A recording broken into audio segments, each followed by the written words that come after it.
Pak Saud menarik sekali dan sampaikan. Mungkin kita langsung saja memberikan kesempatan kepada Bung Rocky. Silakan Bung Rocky. Oke, terima kasih. Oke. Ini mic-nya Puan Maharani nih, nggak bunyi.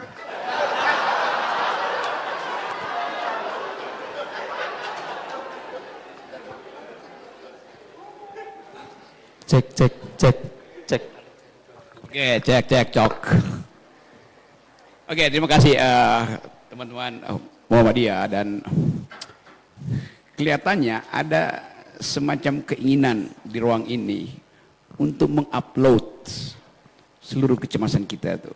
Tapi kita harus cicil jenis kecemasannya. Pak Satria tadi mulai dengan satu indikasi yang dasarnya akademis, bahwa mahasiswa menyimpan semacam self note, catatan sendiri tentang batinnya itu. Bahwa dia takut dia tidak punya kerjaan, dia takut dia gagal menikah tuh. Dia takut dia masih jadi kebanggaan orang tua tuh. Kalau kita coba ulas itu secara fundamental, manusia memang ditakdirkan dan diasuh oleh kecemasan. Tapi kecemasan di dalam psikoanalisis itu kecemasan yang disebut kecemasan eksistensial. Supaya kita hidup, kita harus selalu ada di dalam threshold kecemasan. Jasper bilang itu angst. Bahasa Inggrisnya fundamental anxiety. Jadi bahwa manusia memang harus cemas itu dimaksudkan supaya dia bisa survive. Kita cemas ada binatang buas, maka kita berburu binatang buas tuh. Kan dasarnya orang berburu sebetulnya karena dia takut ada yang bergerak-gerak di semak-semak tuh. Mengancam dia. Jadi ancaman eksistensial menyebabkan kita memproduksi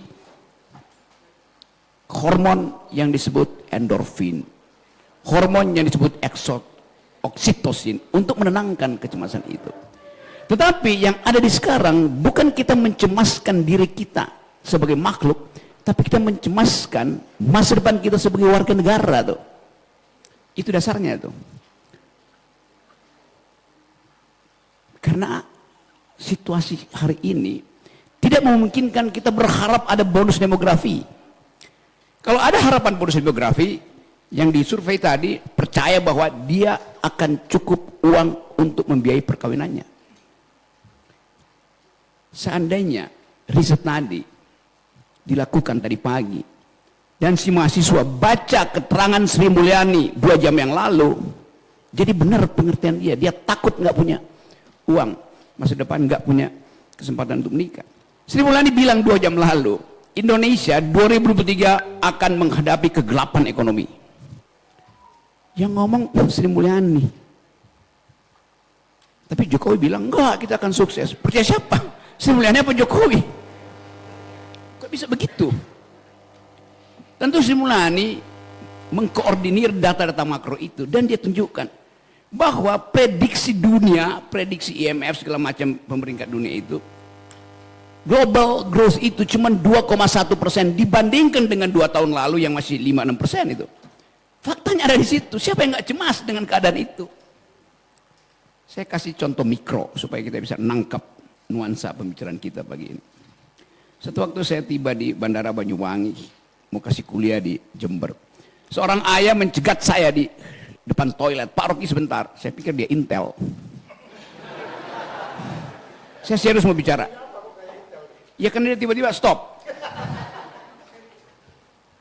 Dan dia ikuti saya sampai ke toilet. Intel biasa begitu kan. Dia bilang begini, saya mau bicara sesuatu Pak Rocky. Apa? Dalam kecemasan saya mulai lihat wajahnya merendung. Begini Pak, saya dari Sumatera, saya mesti ke Jember karena 2 anak saya kuliah di Jember. Tapi saya mesti bawa pulang 1 anak saya.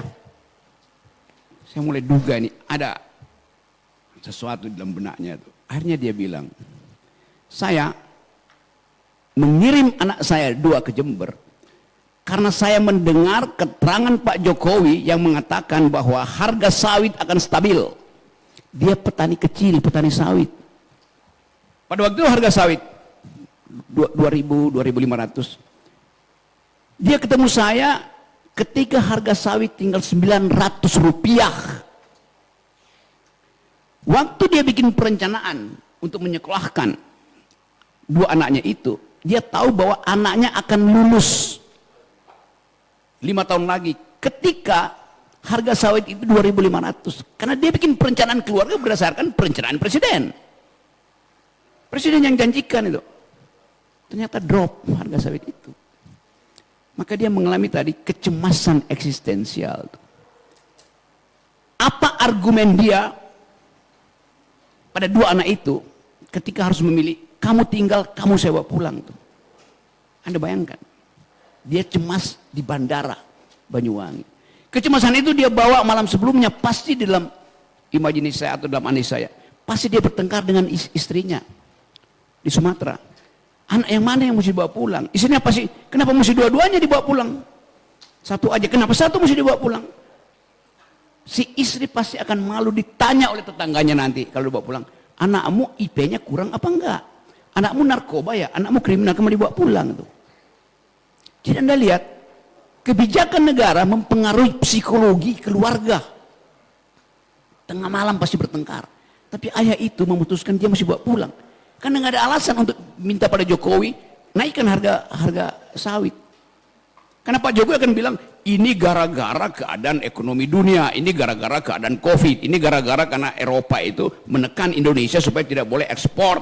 Karena kenapa? Karena sawit Indonesia itu terhubung dengan deforestasi.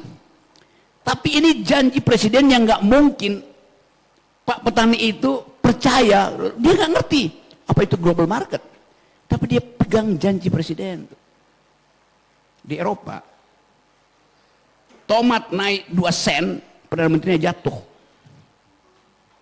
Kalau kita pakai parameter itu, Pak Jokowi mesti udah jatuh karena dia gagal, atau dalam bahasa tadi, dia berbohong terhadap kebijakan itu. Yang berbohong dong, dia bilang akan stabil, ternyata turun. Kan itu yang kita maksud tadi. Uraian di dalam komunikasi politik mesti jelas, saya katakan. Dia, Pak Jokowi berbohong. Dia nggak berbohong. Siapa yang bilang dia nggak berbohong? Faktanya, Bapak itu cemas. Kecemasan itu tiba di bandara. Dan dia menunggu kira-kira 2 jam untuk pergi ke Jember. Dan mau terangkan, nak kamu coba pulang ya. Anak itu juga mesti terangkan pada tempat kosnya kenapa dia pulang tuh. Jadi Anda bayangkan hubungan antara public policy dan psikologi keluarga. Saya mau sampai di situ menganalisis soal itu. Yang bikin Bapak ini susah namanya bajingan. Habis mau bilang apa istilahnya? Yang dalam bahasa Jawa sebetulnya manusia yang disayang oleh Tuhan. Apa namanya? Baguse bajingan. Bagus jiwo angen-angenan pangeran.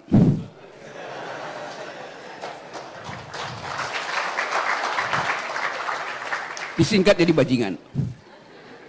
Itu bajingan yang di dalam antropologi kita kenal sebagai pekerjaan kusir dokar yang mengangkut sawit petani, mengangkut tomat petani itu supaya tiba di pasar. Jadi kusir dokar itu disebut bajingan karena dia berbuat baik pada manusia. Karena itu disayang Tuhan. Yang ketika perang kemerdekaan, si bajingan ini menyembunyikan pejuang kita di bawah jerami makanan sapi itu. Tapi dia lagi bicara tentang bajingan yang punya kewenangan untuk menentukan masa depan, kemakmuran dan keadilan kita. Kan itu beda konteksnya tuh. Jadi teman-teman semua tuh, kalau kita lihat sekarang dalil kampus merdeka tuh. Tapi kemarin pintu untuk kita bicara kemerdekaan berpikir digembok di Unair. Itu penjara di mana kemerdekaan berpikir di situ. Nah kita coba bayangkan apa masa depan kita menghadapi pemilu 2024 yang tadi statistiknya diterangkan oleh Pak Satria itu. 80 juta pemilih kita di 2024 itu lulusan SMP. Gak bisa mengolah konsep. Karena itu nggak ada perdebatan konseptual di antara kabinet capres tuh. Karena dianggap lebih efektif menurunkan BLT, amplop daripada konsep. Pemerintah gagal memperlihatkan bahwa Indonesia bertumbuh dalam peradaban demokrasi melalui pertengkaran konseptual. Saya nggak bisa pakai bertengkar konseptual lagi, karena saya pakai istilah bajingan yang memang dimaksudkan untuk menegur. Bastard di Amerika disebut begitu. Tapi kenapa saya diomeli gitu? Karena saya dianggap mengkritik atau bahkan menghina presiden. Oke, mereka yang memuji nggak saya penjarain tuh. Memuji presiden itu artinya feodalisme. Mestinya saya laporkan, ini orang memuji-muji presiden tuh. Kenapa? Karena pujian itu membuat presiden tidak tahu apa yang dia mau bikin, dia terima pujian aja. Kan itu dasarnya kan. Presiden diwajibkan oleh konstitusi untuk hanya membuat 2 program. Ini perintah konstitusi itu. Cerdaskan kehidupan bangsa, pelihara fakir miskin. IQ nasional kita tinggal 70 hari ini. Drop terus. Artinya presiden gagal mencerdaskan kehidupan bangsa. Ya bajingan namanya tuh. Walaupun dilindungi Tuhan sebagai orang baik, sebagai kepala keluarga. Saya suka bedakan, Pak Jokowi sebagai kepala keluarga dia sangat baik. Saya hormati itu. Tetapi sebagai kepala negara dia buruk. Lalu orang marah, kenapa bilang buruk? Kenapa kalian bilang baik? Buruk dan baik itu deskripsi publik terhadap prestasi seseorang. Bukan moral, efek moral dari kebencian. Pejabat publik itu kita sebut buruk atau baik, bukan moralnya tetapi kebijakannya tuh. Kan dasarnya kan. Saya nggak tahu apa seseorang yang berdoa setiap hari itu akhirnya jadi koruptor. Saya hanya bicara bahwa dia koruptor itu artinya dia berbohong pada janji dia tuh. Dia gagal mencerdaskan bangsa, dia berbohong pada janji dia terhadap konstitusi. Dia gagal memelihara fakir miskin, itu yang berlangsung. Daya beli kita habis. Tetapi IKN masih mau diteruskan. Kenapa nggak dihemat? Kenapa IKN nggak pindah menjadi protein buat rahim ibu-ibu yang potensial mengalami stunting? Datanya ada semua di publik. 1 dari 4 anak yang lahir hari ini dari rahim ibu-ibu pasti mengalami stunting karena prevalensi stunting kita 25%. Anak yang kekurangan nutrisi otak,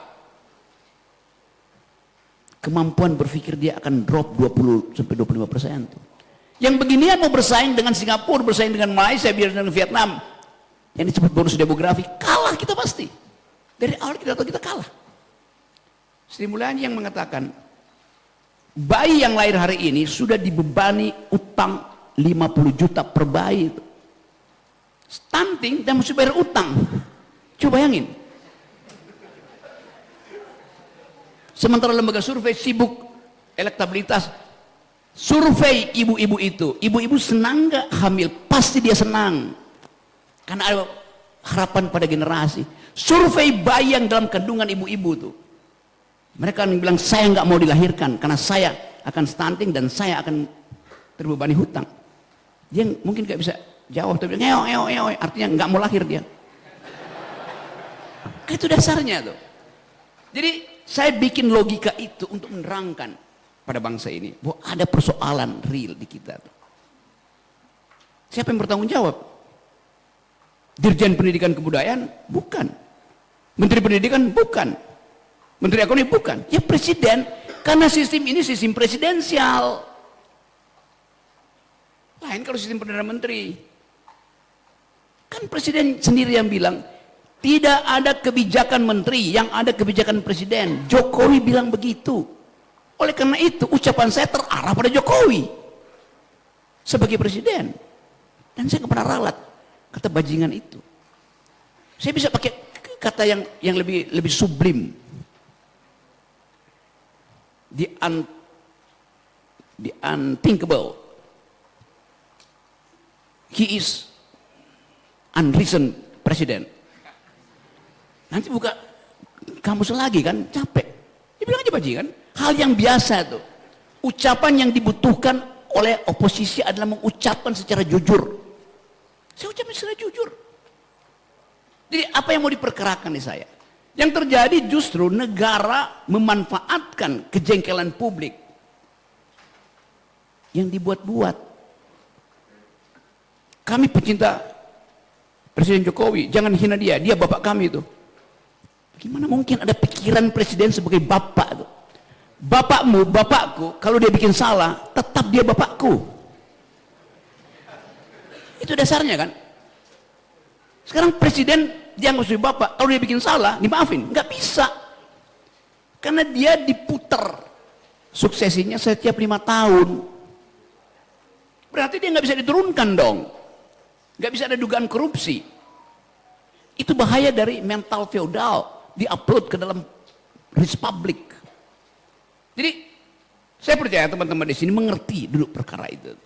Hal yang lain bisa kita negosiasi, tapi hal ini tiba-tiba Hasto, Sekjen PDIP, Ahmad, siapa namanya nih, Habibur Rahman, Wakil Ketua Gerindra, siapa lagi itu, Faisal, Akbar Faisal, Rocky Gerung harus minta maaf.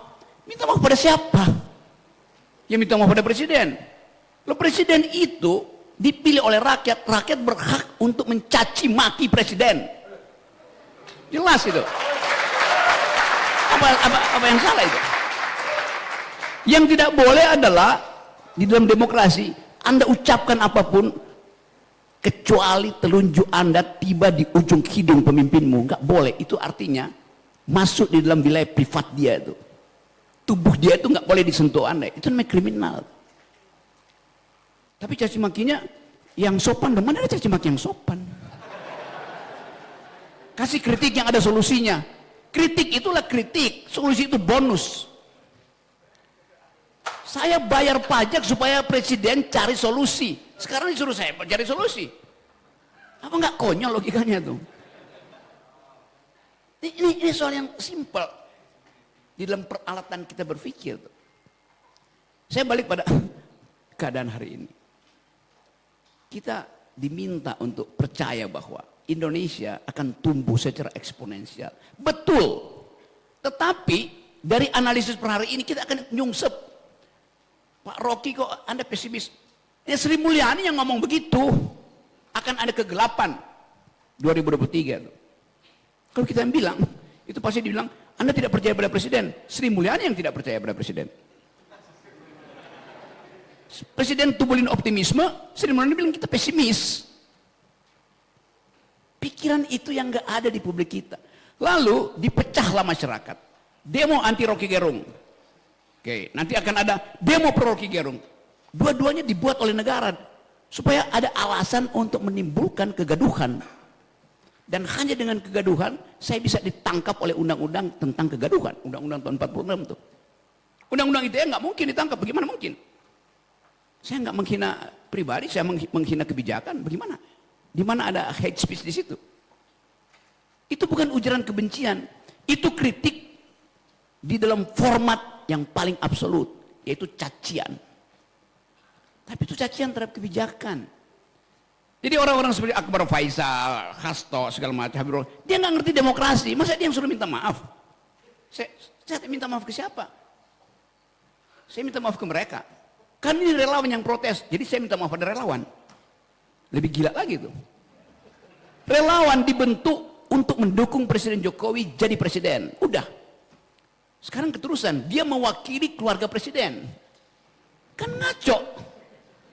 Saya mau tertibkan itu tuh, hanya karena saya cinta pada pemikiran yang tertib. Kan dasarnya begitu kan. Jadi semua, saya tetap akan ucapkan itu tuh. Memang ada konsekuensinya, ya ditangkap. Pasti saya besok ditangkap. Karena udah terjadi kerusuhan kan, teman-teman di Papua, teman-teman di Kalimantan tuh. Padahal berkali-kali saya ketemu dengan pemuka adat di Kalimantan, Dayak, Banjar segala macam tuh. Saya bilang, jangan kalian izinkan tanah Kalimantan dijual dengan harga murah bahkan. Saya bela hak masyarakat adat Kalimantan justru. Jokowi jual murah ke Cina kan? Silakan 180 tahun konsesinya, isi apa aja tuh. Lo itu menjual tanah rakyat masyarakat adat, minta izin dong. Ada nggak izinnya? Nggak dikasih, nggak ada. Jokowi putuskan pindah ibu kota sebelum dia bikin AMDAL. Padahal dalam hukum ekologi, hukum lingkungan, AMDAL dulu baru putuskan secara politis. Sekarang dibalik, putuskan. Maka saya minta, kata Jokowi, kampus-kampus lakukan AMDAL. Bagaimana kalau Muhammadiyah bilang AMDALnya nggak terbit? Harusnya batal dong itu. Tapi kan diatur supaya AMDAL itu disusulkan dan harus membenarkan ide IKN itu. Ide yang menggerogoti APBN kita tuh. Tadinya bisnis to bisnis. Berkembang berikut, bisnis separoh, government separoh. Sekarang full government, APBN dirampok untuk bikin IKN. Padahal APBN itu bisa dibikin supaya gratis pendidikan di Indonesia. Supaya tidak ada lagi kesehatan yang mesti kita bayar BPJS tuh. Itu kan asuransi. Hak saya untuk sehat, kewajiban negara bikin saya sehat. Tapi negara bilang bayar dong. Negara nggak boleh berbisnis dengan warga negaranya, kecuali itu negara kapitalis. Ini bukan negara kapitalis. Jadi filosofi bernegara itu yang dirusak oleh keangkuhan tadi, oleh feodalisme. Keinginan untuk menyelamatkan diri sendiri itu. Itu dasarnya. Jadi itu yang terjadi. Dan kita ingin supaya itu kita perbaiki. Supaya ada fondasi berpikir akademis, fondasi berpikir etis pada bangsa ini. Ki Hajar Dewantoro bilang, pendidikan itu artinya di depan jadi teladan, di tengah membangun karsa, di belakang mendorong itu. Ingarso sung telodo, Ingmadia mangun karso, tuturi handayani. Yang terjadi sekarang, Ingarso sung korupsi, Ingmadia mangun dinasti, tuturi cawe-cawe. Kan beda sebetulnya tuh. Jadi kita ingin supaya ada pembicaraan di sini. Dan saya anggap bahwa betul keputusan yang dibuat oleh Brother Ahmad Dahlan pada waktu itu, Bro Ahmad Dahlan, Kiai Ahmad Dahlan, yang memilih untuk berinvestasi di bidang pendidikan. Sehingga Indonesia berutang pada Muhammadiyah 180 universitas di Muhammadiyah di Indonesia. Satu hari aja dosen-dosen secerdas Pak Satria mogok, IQ nasional kita drop. Apalagi diikuti oleh mahasiswa. Jadi Muhammadiyah menyumbang IQ pada bangsa ini. Fasilitas kesehatan, rumah sakit Muhammadiyah menyumbang kemaslahatan rakyat. Muhammadiyah menyumbang lebih banyak dari Presiden Jokowi. Itu dasarnya tuh. Jadi saya senang ada di sini karena di sini kita bisa bicara lebih terus terang secara akademis. Bayangkan kalau Kiai Haji Ahmad Dahlan tidak membangun, tidak memilih menjadi edukator. Bayangkan kalau dia memilih jadi politisi. Mungkin dia kena sprindik dia. Dari penjara. Tapi Pak Ahmad Dahlan mampu berpikir visioner bahwa bangsa ini puluhan tahun sebelum merdeka udah dipikirkan oleh Muhammadiyah bahwa bangsa ini harus ditumbuhkan di dalam pendidikan. Supaya ada kemasukakalan di dalam memproses semua fasilitas yang disodorkan oleh negara. Supaya ada kritisisme untuk menghalangi jangan sampai bangsa ini dihanyutkan oleh ambisi-ambisi kekuasaan. Assalamualaikum warahmatullahi wabarakatuh.